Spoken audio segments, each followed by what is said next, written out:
Je m'appelle Salomon Hikes, je suis un ancien Epitech promo 2006 et je suis le fondateur et CEO d'une entreprise qui s'appelle .cloud. Alors .cloud, c'est une entreprise de cloud computing. C'est un hébergeur et une plateforme de développement tout en un. C'est-à-dire qu'on permet aux développeurs logiciels de se concentrer sur l'écriture de son code. Et quand il veut déployer son application, c'est-à-dire la mettre en ligne, s'assurer qu'elle est toujours disponible, etc., on lui simplifie la vie au maximum. C'est-à-dire qu'il tape une commande, il clique sur un bouton et son application est en ligne, managée par .cloud 24 heures sur 24. On s'assure que les ressources allouées sont suffisantes pour que l'application ne plante pas, etc.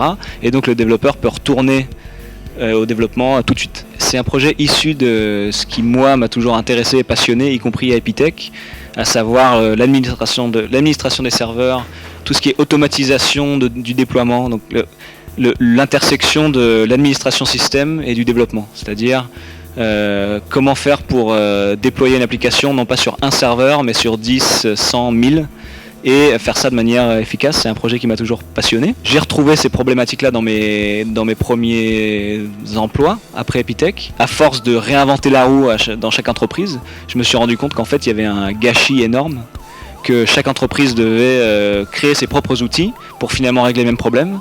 Donc en 2008, j'ai quitté mon emploi et j'ai commencé ce projet avec le but de créer un outil de déploiement que tout le monde pourrait utiliser. De 2008 à 2010, .cloud était basé en France. On opérait sans financement extérieur, donc on était une SARL classique. On faisait de la prestation de SS2I classique pour financer la R&D.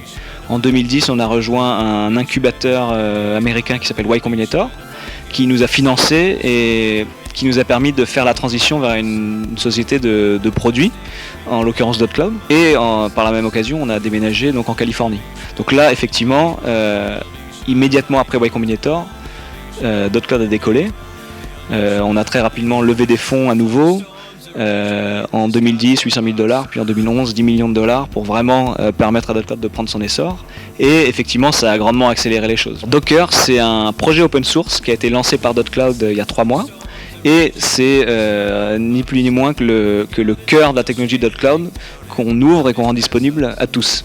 Donc c'est un projet nouveau, il y a encore beaucoup de travail à faire pour le peaufiner, le stabiliser. Mais ça a commencé par un projet open source comme un autre. On open source des choses régulièrement.